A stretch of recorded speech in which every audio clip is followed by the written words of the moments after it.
Hey everybody, Sirturmund back here with another LOR video. This time I'm bringing you all Thralls. So obviously Thralls has been a deck now popularized since Lysandra was released and Talia was released. Once you got like all the countdown cards, ended up kind of becoming popular sometime last year.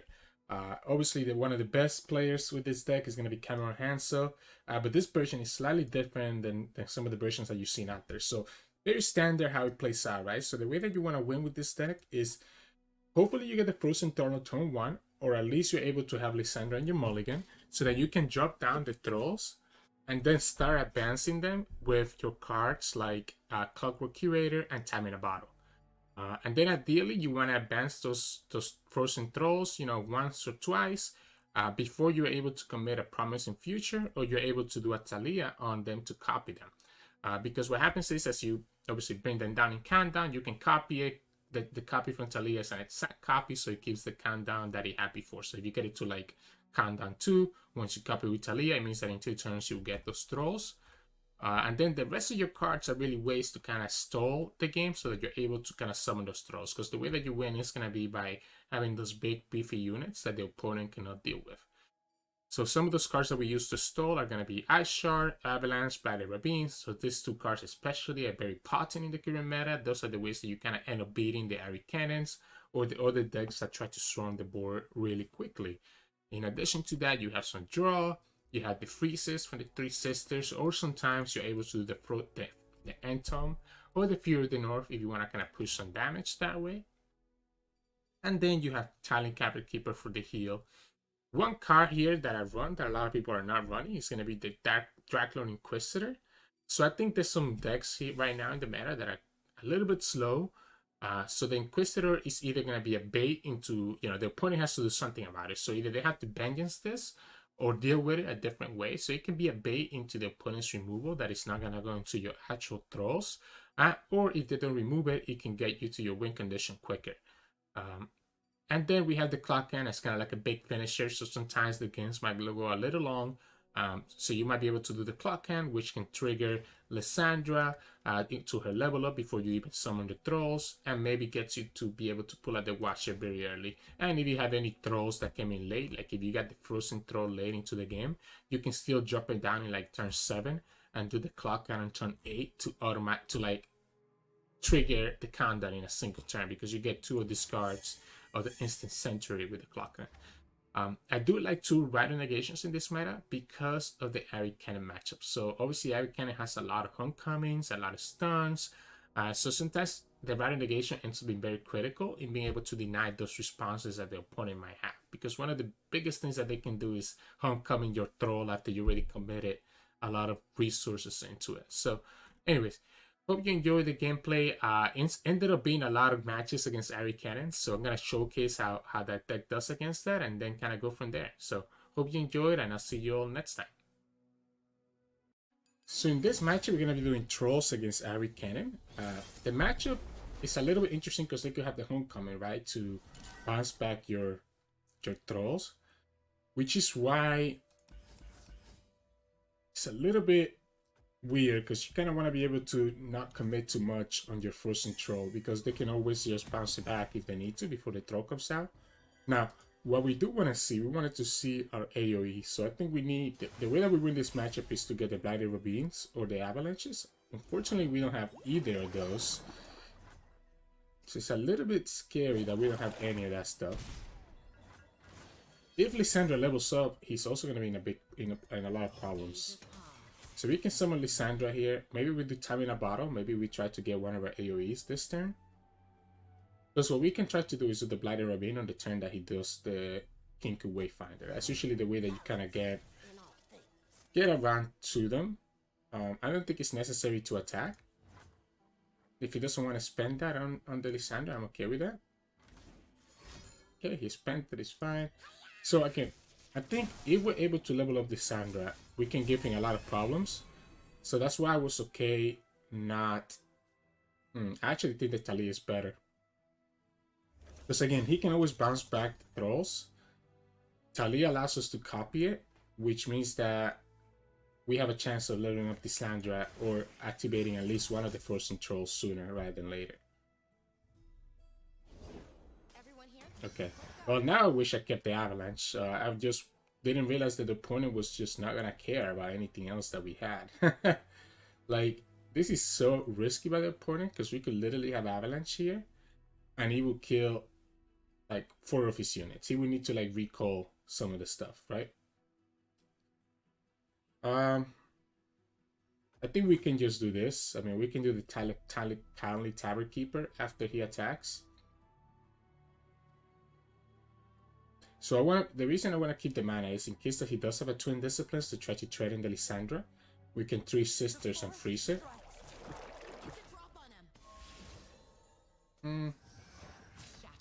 Sure.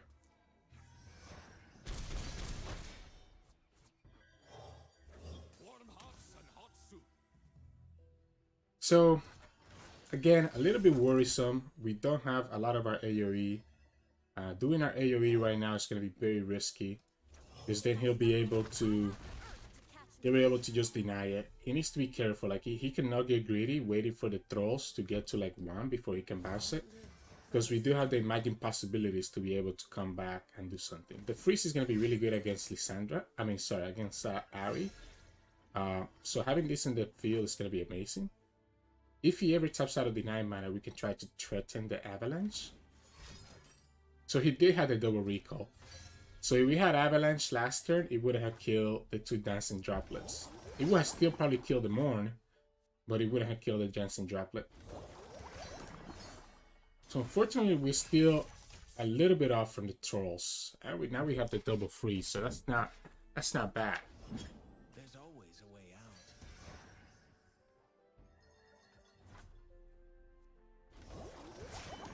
It's very possible that he has to deny, by the way.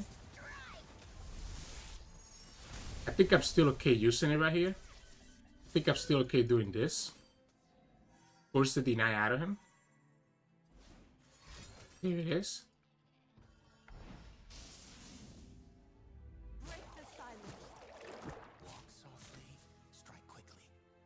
And I think I'm just gonna put Talia over here. Force him to stun the Talia.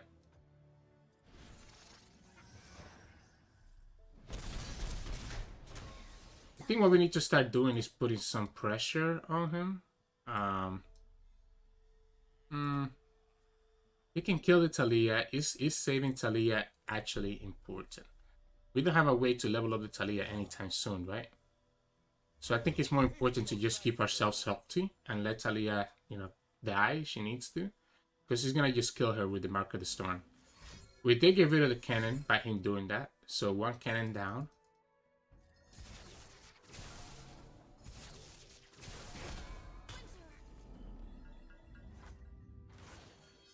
And again, as long as Lysandra levels up, he's gonna be in a very bad spot. And Lysandra can also level up with the Clock Hand in the next turn.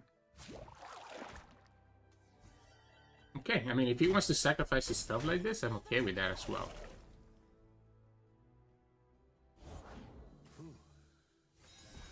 As long as we have the freezes, we're not super scared of a lot of things.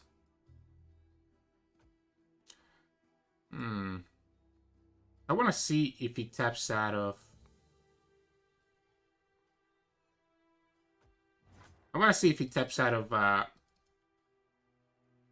Like, I think we just need to do Imagine Possibilities. So I'm gonna do this. If he bounces one of these back with like Homecoming, we do have the Clock and Netson to be able to just advance it to 0 right away. Yep, there it is. So what we can do right here is that we can play the second Thrall. And then we can just play the Clock Hand to advance it all the way to 0. And we get at least 1 Thrall out of this already. In fact, maybe it's actually not a bad idea to do the Curator and save enough mana for the 3 Sisters. So I'm thinking that I need to have enough mana for the 3 Sisters. Oh, this is even nicer. I think he's digging for stuff. I think we have to just keep the mana for the 3 Sisters.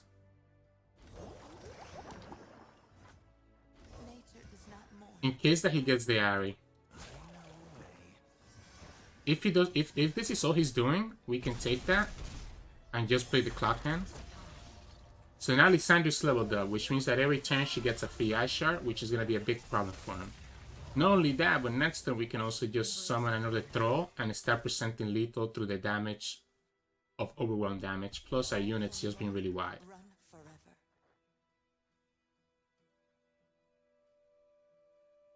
So I'm very interested to see what he does. I think we just open attack.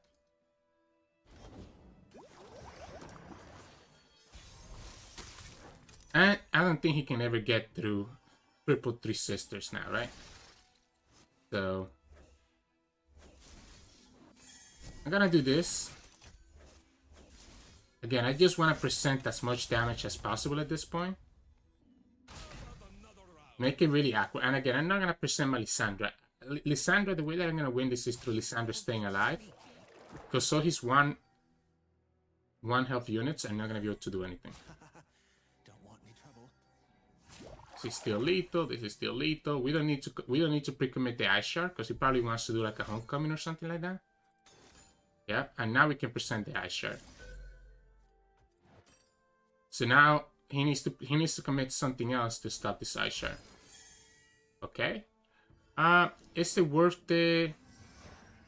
Is it worth it to spend our 3 sister mana right here? I don't think it is. I think I'm okay with this. Again, we get another Ice Shard next turn, and he just committed his second homecoming. And we can just resummon the Thralls, by the way. And next turn we still have enough mana to do the... Actually, we have enough mana to do all 3 sisters. Plus the free Ice Shard that we get. So this thing is never gonna recall. So again, we get a free Ice Shard. So remember, the Flash Freeze is 3, and plus the 3 sister is 4. So we have 4, 8, 12 that we could do. I don't think we need to. I think we can save this for as long as we need to. Because see, this is a much bigger threat the longer we wait to use it. It's obvious that he doesn't really have a lot of ways to do anything right now. We are giving him the draw, which is a little bit annoying. I mean, we still have a blocker for everything, right?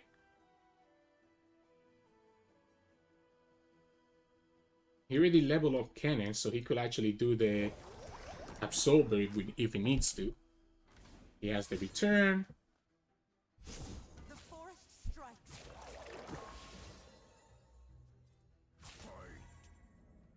We can just do this, right? I mean, if we do it like this, is there any problem that we have?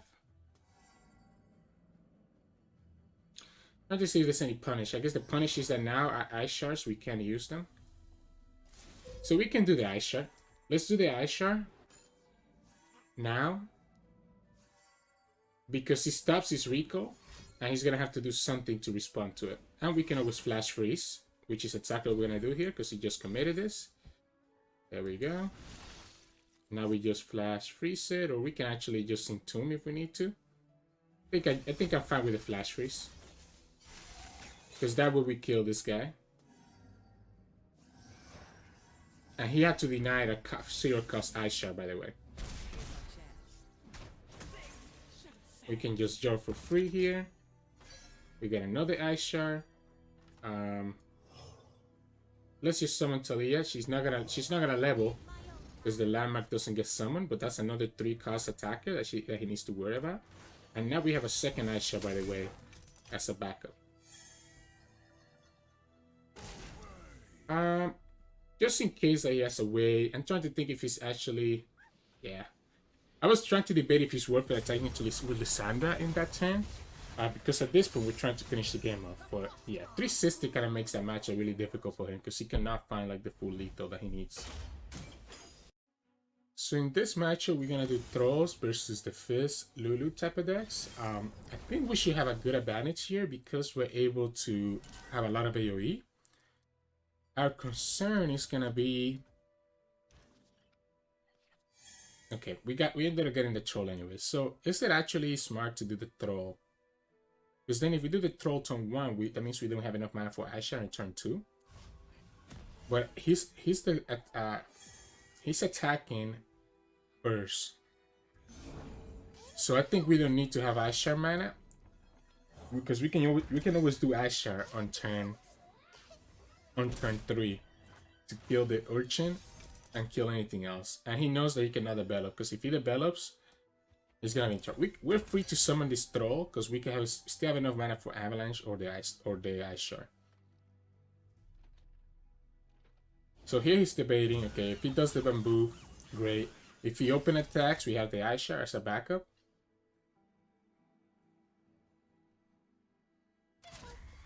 There it is. So we can prevent this damage.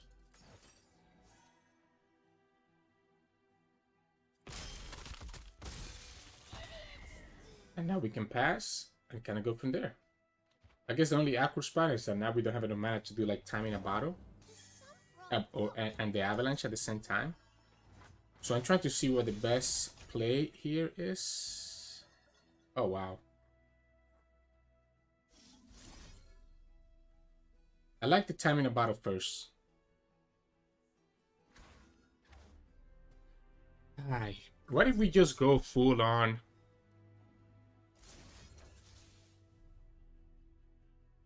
I think what I want to do here is a consideration that the open pass was better, because now he can summon the Lulu, right? If he summons the Lulu, okay, we're getting hit by 5 here. He needs to open attack because we have the avalanche as a backup. Okay, so 5, 7, so we're gonna hit by 7, so we're gonna be at 10. The reason I did it this way is because I want to greed out all the trolls. So I think we can actually get 3 trolls in the field, and I don't think he can stop us if we do that. Because we have enough mana to do Promising Future, plus Time in a Bottle and Imagine Possibilities next turn, which will summon 3 trolls right off the bat. If he doesn't open attack, we can do the Avalanche, clear his whole board, and now we just get hit by whatever this is, right? And next turn we still have enough mana to do what I just talked about, right? Because we still have enough mana to do Promising Future, plus Time in a Bottle and Imagine Possibilities. He does get the elusive, which is a little bit annoying. So now he's pushing... Oh, he also got that. Okay, so he ended up kind of just baiting us out by doing what he did there. So he's going to be hitting us for 7, 11. Yeah, this does the much damage. So we're actually going to be at 5 HP now, which is super scary.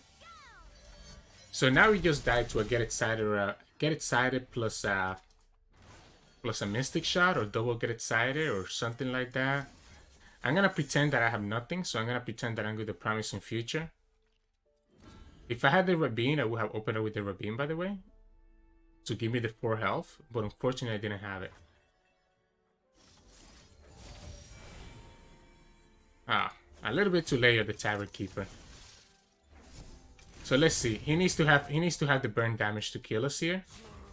Otherwise we win. So if he has the Get Excited plus Mystic, double Get Excited, anything like that is the way that he wins, because this is well, not exactly, but obviously it's one over, no matter which blocks he takes. And there we go. So he ended up not having the burn to be able to kind of push us through. So in this matchup we're going to be doing Thralls versus Ahri Kennen again, which is good. I mean, we get to showcase how this deck can kind of beat the Ahri Kennen decks, which are so popular right now. I think the AoE is going to be super important. I really want to be able to keep at least one time in a bottle, I think. It's usually risky to bounce back all your reductions. Because when you do that, you end up not having enough ways to reduce the countdown, right? So at least now we have kind of like a decent hand where we also have the AoE. Oh, I also love the Rattle Negation. Rattle Negation, one of the reasons that I love running Rattle Negation is because of the Ahri Kennen matchup. So, is this worth doing the Asher on? It's a consideration. I think we're better off just doing the Lysandra than just doing it like this. Next turn, I'm not gonna do the Time in a Bottle right now, because what I want to do next turn, I want to open up with Time in a Bottle. So I want to do this.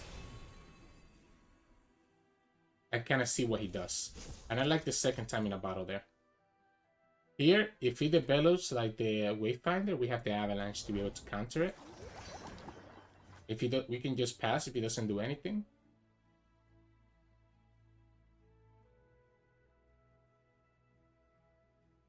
I want him to tap out of deny before we commit the Avalanche. Because he can always just deny it. Care that the hunt does not consume you, Ahri. The others wish it so.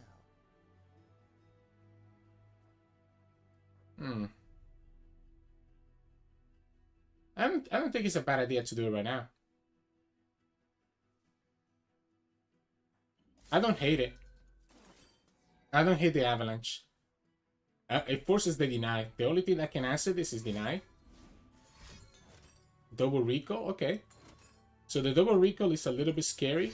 Obviously, it puts a lot of level up in the Ahri. So the Ahri is going to be at 3 now. The problem that he's going to have is that now an Ice Shard can kind of just ruin his whole day, right? And we should be getting the Ice Shards here pretty quickly because we're going to be leveling up. I think I'm okay attacking with Lysandra. Let's get a 2 free damage in. Obviously, he doesn't have a good blocker for it. He tapped out of Twin Disciplines. The scary part for us is that we don't have 3 sisters, and I think we need the 3 sisters to be able to really deal with his stuff.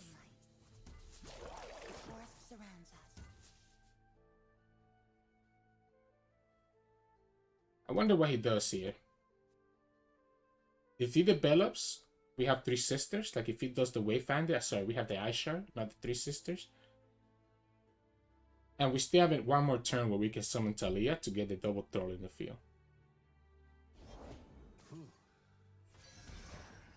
Okay. I'm not gonna tap out of the mana.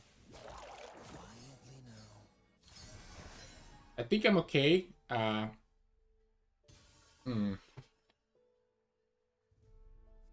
If he has the Absolver, so the only thing that stops this damage, the only thing that can kill Lysandra here is going to be Absolver. Twin Disciplines doesn't do it because we have the Ice Shard to protect against the Twin Discipline.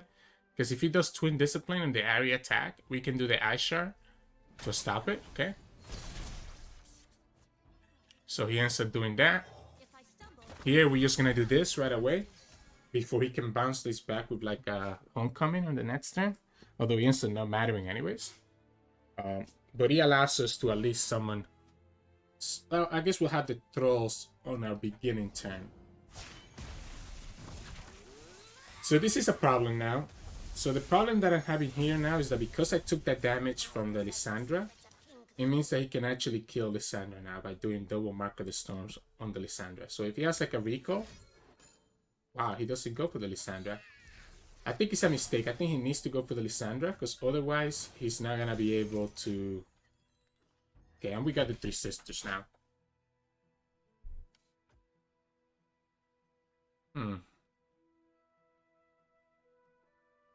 We can just pass, right? Let him react first, or let him do whatever he wants to do first. We have Rider Negation and the Ice Shard. Next turn. I think we want to be able to save mana next turn. Okay, perfect. If he does this, I'm okay with that. So we level up the Lysandra.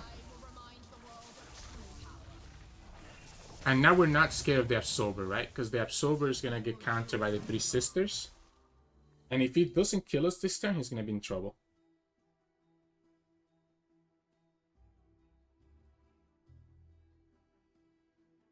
We have 3 sisters to freeze the Ahri. We have Ice Shard to also do something to the Ahri we need to. There's always a way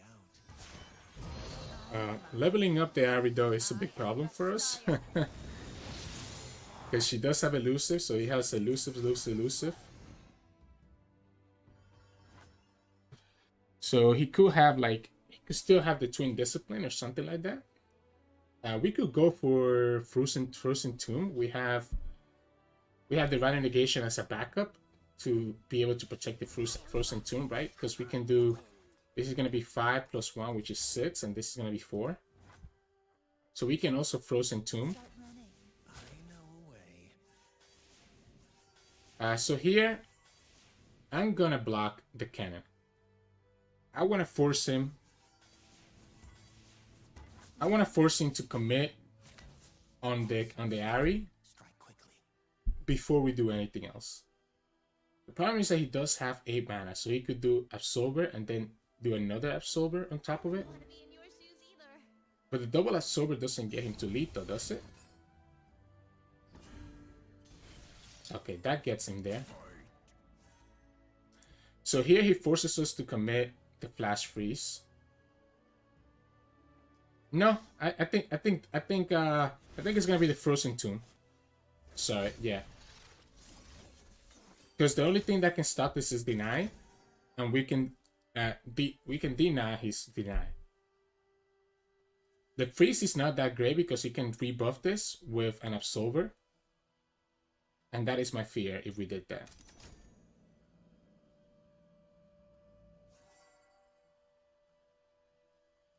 And then we're gonna have double Ice Shard. If he doesn't do the deny right here, we're gonna have double Ice Shard. We're also presenting a lot of damage next turn if he's not careful. To the point that I think it's actually better to do the Clock Hand. Summon the last Thralls. Yeah, so that's the Absolver. So him committing that Absolver right now, I think is not great. I see what he's going for. He's gonna go for the Absolver on this into the stun. Do we care? I don't think we care about going to 3.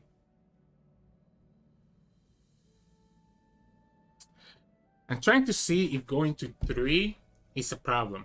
I think I really like the Rana Negation as a way to present lethal if we need to. I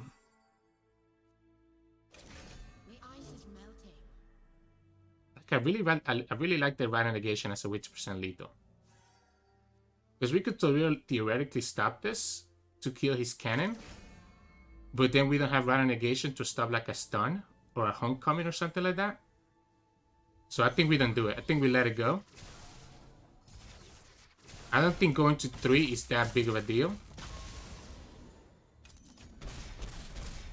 What I will do is do this and see if we can pull another 3 Sisters, or we can do the Imagine Possibilities. So now we can just do Imagine Possibilities, which lets us summon the 3rd Thrall, and now we're gonna present lethal that way. We're gonna have the Rana Negation, and we have double Ice Shard as backup against like homecomings and stuff like that. So I'll show you all why I did it that way. So now we can advance a landmark. We can present damage this way. This is gonna be lethal. We can even present the Lysandra because he's gonna have to do something about this. We have double Ice Shard plus the Rana Negation to back up the double Ice Shard play. And double Ice Shard deletes all his units, which means that he will not be able to do like a homecoming. He will need to have like double homecoming or deny, right? And that's why we kept the Rana Negation, because now we can just do lethal right here.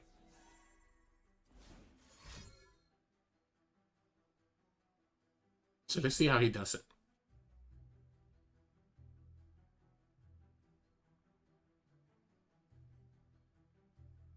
If it's the stun, we can still commit the double Ice Shard, by the way. Because the double Ice Shard is still going to present lethal.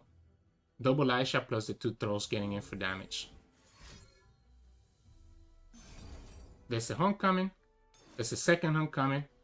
And we can just do double Ice Shard to stop it. And when he tries to do the Nullify, we can deny the Nullify and the 2. We can deny his whole thing the moment that he tries to do the Nullify. Alright, and that's kind of how you beat that matchup. Level up the Sandra kind of completely stops their game plan. So in this matchup, we're going to be going up against Xerath Zilean. So this match is going to be really tough for us because they do have the way to destroy our Frozen Thrall. So I wonder... Wow. We have a way to kind of turbo bring out the Frozen Thrall. Again, the problem is that they run the... And her name is escaping me. The natural desert... The natural desert... Desert Naturalist. Desert Naturalist. The Desert Naturalist that can destroy our Thrall. So actually, what we need to do is not commit too much into this Frozen Thrall until we're ready to actually bring it out into the field. because we want to be able to just count down to 0 before he's able to react with a Frozen Desert Naturalist. Of course, if we can get something like Talia, that would be a lot better, because Talia lets us double the landmark without, you know, having to pre-commit a lot of things, right? But we do have two Frozen Thralls. I mean, two Frozen Thralls, which this gives us an edge.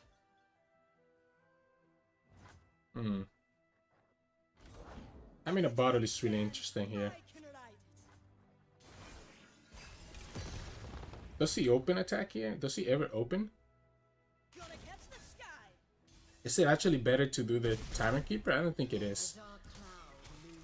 I think it's always better to do it this way. And I'm gonna tell you what I'm gonna do. I'm gonna actually do the Time in a Bottle on the 8 one instead of the 6 to kind of hedge my bets here.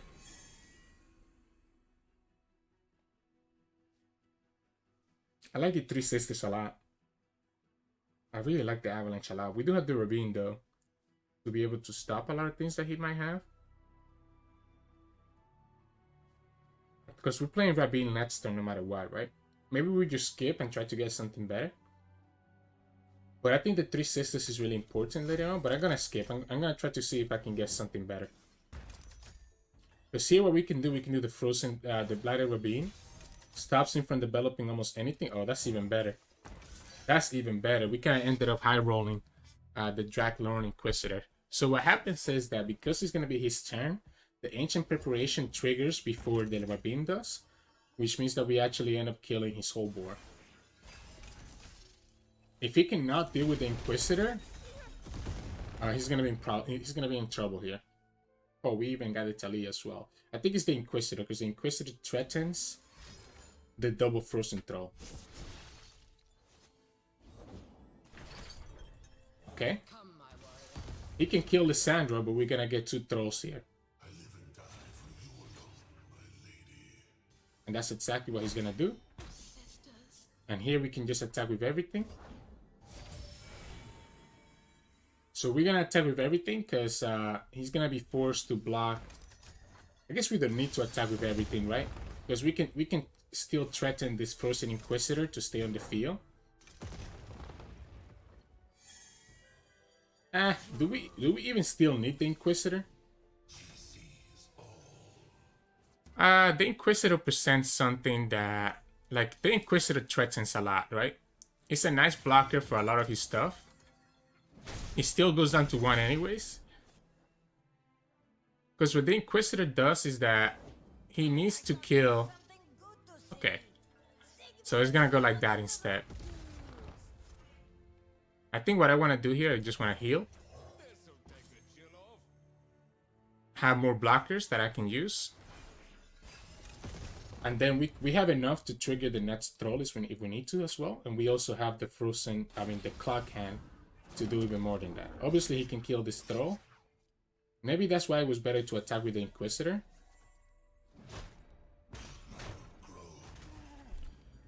We can do something cheeky here. Where we can do the Curator. Time in a Bottle into Talia. Okay. And here's the Lissandra. We can also do the Blighted Ravine. 2% lethal. Or we can do Lissandra. I like the Blighted Ravine. He has a lot of things that he needs to block. We also have 3 Sisters in our hand to be able to present lethal. So the Blighted Ravine presents lethal because he's at 3 HP, right? So Talia also presents lethal because he needs to minimorph her right now. But yeah, that's we kind of ended up playing around the Naturalist there, and the Draklorn Inquisitor put in a lot of work in that game. So in this match, we're going to be going up against Ahri Kennen one more time.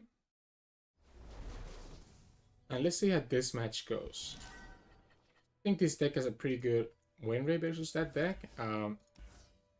But it can go either way, right? Usually you want to have your Blighted Ravines. I think the Blighted Ravines are really good. I think the Inquisitor is going to be kind of useless in this matchup because they can always just bounce him back. With the Homecoming.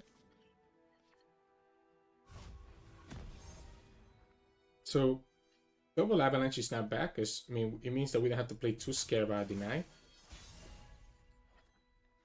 And we have ways to advance our Frozen Thralls, so that's very good as well, that we got kind of everything that we needed in that regards. We even got another Frozen Thrall.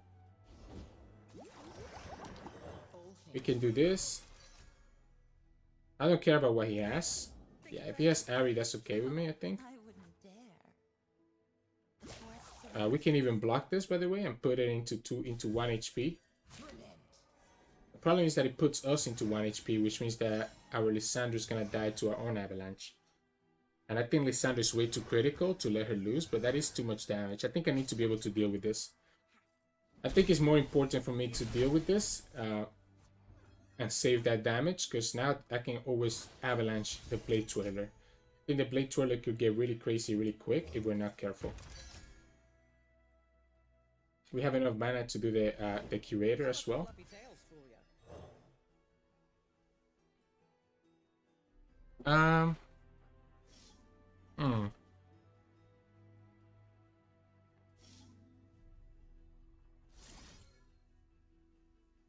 I like this. I like this better. And I like the second time in a bottle, because I can still threaten the Avalanche right here, and I'm gonna do it like this. So now I do lose my Lissandra, unfortunately, but he's gonna have to be forced to recall if he wants to save the droplet. Okay, he doesn't. Everything goes to 1. Getting hit by this is not a big deal to me.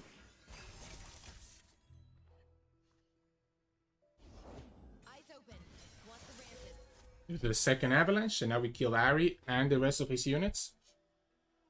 That's why 2 Avalanche was going to be really useful in this game.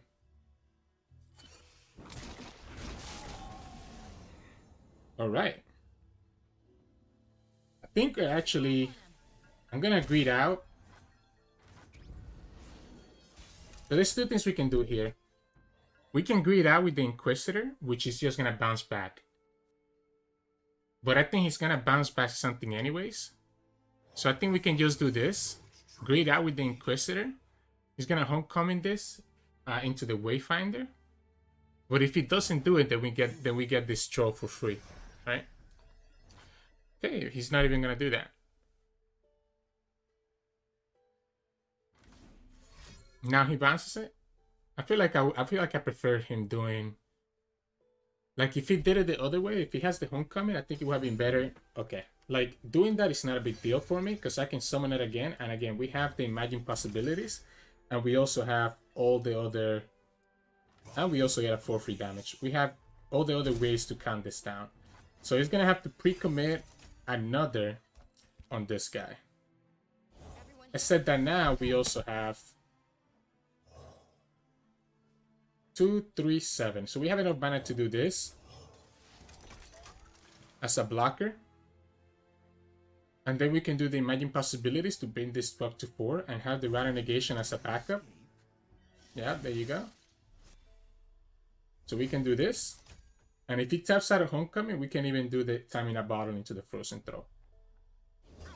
And he tapped out of the Homecoming. So now we don't even care about the Homecoming. So now we're going to have 3 Thralls. And we're going to have the Rattle Negation as backup if we need to. I think the Clocking is not a bad idea. I mean, gives us random landmarks though. Talia, all the landmarks are going to be triggered, so Talia doesn't do anything. Maybe this is actually a skip. So now everything here gets triggered. He needs to kill the Inquisitor. Yeah, we're gonna take all this damage, which is fine. What we need to do is not block with the Inquisitor, because he still has enough mana to do the Twin Disciplines, right?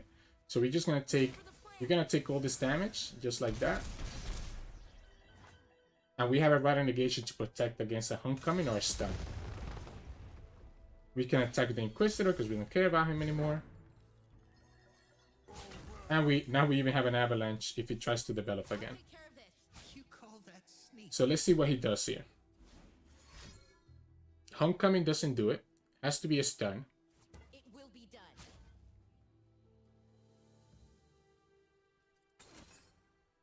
Has to be a stun.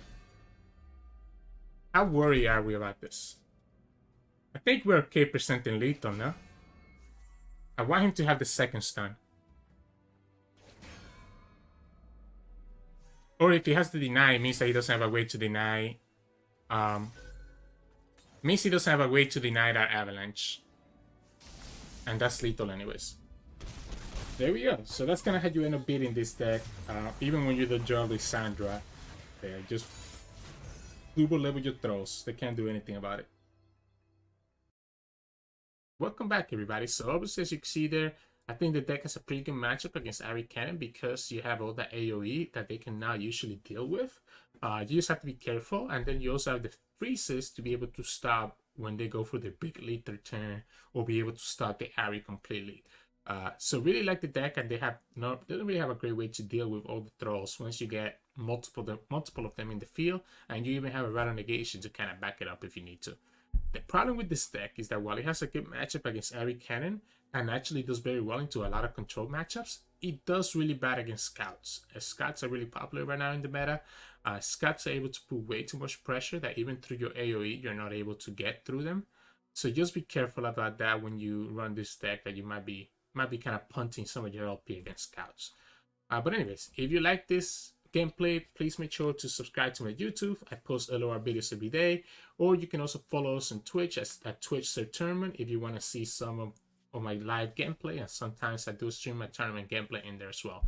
I hope you enjoy, and I'll see you all next time.